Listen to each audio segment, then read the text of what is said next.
Someone who speaks 2 languages is bilingual. Someone who speaks 3 languages is trilingual. And someone who speaks 1 language is American. It's a joke, but the tendency to be fiercely monolingual is sometimes revealed in the common pronouncement, they should just speak English. This is a mindset which expects others to bend to the majority, to those who hold a position of power. This mentality hurts the one who wields it as much as it does the one who is subjected to it. For the most part, they do speak English. English is the most commonly spoken second language in the world. Around 43% of the world's population speaks a second language, while only about 20% of Americans are bilingual. There are reasons why so few Americans speak a second language, not the least of which is geography. Within the American educational system, learning a second language can be seen as a requirement to check off or a means of bolstering a college transcript, rather than a pathway to fluency. We also have the benefit of being able to communicate with people in the United States and internationally in the shared language of English. Yet, there are a multitude of reasons why learning a second language is beneficial to us, and more significantly, I would argue, to others. One of the obvious personal benefits in this age of increased globalization is economic advancement. Additionally, learning another language has a significant positive impact on the brain. Some studies even show that it may stave off dementia or delay the onset of Alzheimer's. I want to focus on the fact that learning another language leads to an interconnectedness that allows us to engage in real relationship in different cultural contexts. Translation devices are easily accessible, and they enable us to communicate in languages that we haven't learned. Yet, there are nuances of language that defy simple translation and that reveal something culturally significant.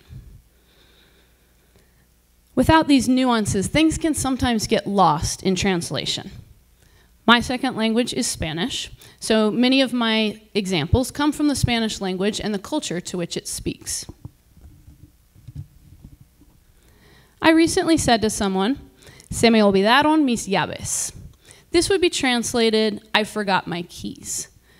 A more literal translation, however, would render it something like, "My keys were forgotten to me." In Spanish, the subject is the forgotten item, and forgetting is something that happens to me. Whereas in English, the emphasis is on the speaker, or the subject, who erred in forgetting. Perhaps this speaks to American values such as individualism and personal responsibility.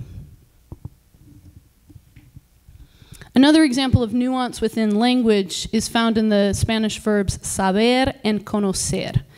They both mean to know, but they imply different types of knowing.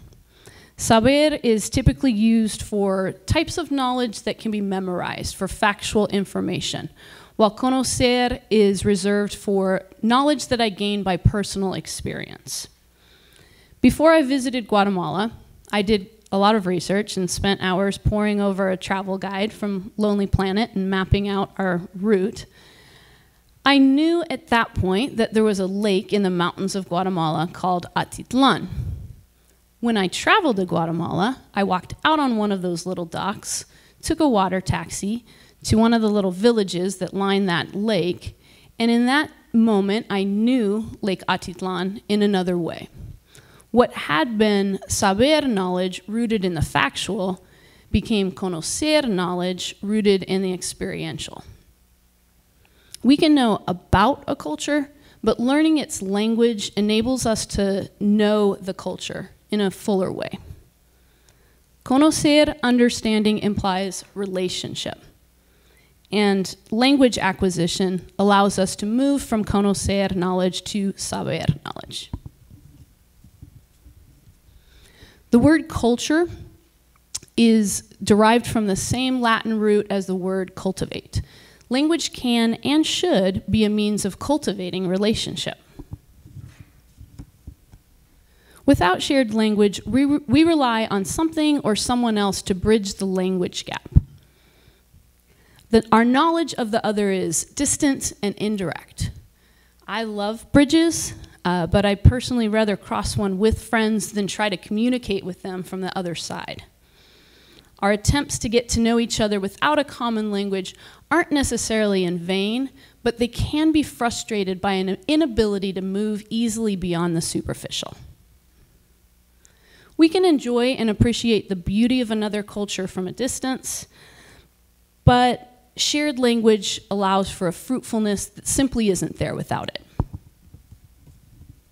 Laughter has the power to forge connection between human beings, and humor often relies on wordplay. Getting it is often dependent upon understanding multiple meanings of a word. I used to play soccer in a league in which Spanish was the first language for the vast majority of players, referees, and spectators. One afternoon before a match, I went out to meet the opposing team's captain and the referee for the coin flip. And the ref asked me, "¿Dónde está la lista?" Where's the roster? Or where's the list? So I shouted over to the sideline, "¿Dónde está la lista?" To which one of my teammates responded, raising her hand, "Aquí estoy." I was able to share in the joke because I knew that "¿Dónde está la lista?"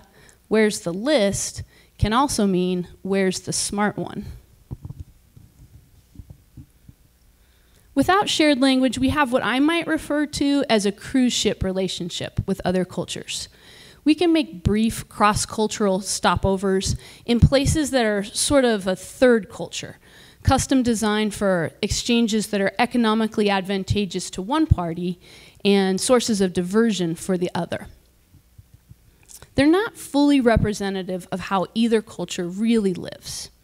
This type of cultural experience is not necessarily bad, but it lacks richness, depth, and authenticity. According to the Christian Bible, God uses language to cultivate. Psalm 33 says, "By the word of the Lord the heavens were made, and by the breath of his mouth all their host. For he spoke, and it came to be. He commanded, and it stood firm." God is said to have spoken the world into existence. In describing the word of the Lord, the psalmist uses a Hebrew verb, dabar, to speak. This word is etymologically related to another Hebrew word, midbar, for wilderness. To speak is to fertilize the wilderness. By the power of his speech, God brought creation into existence. He brought life to what was nothingness and void.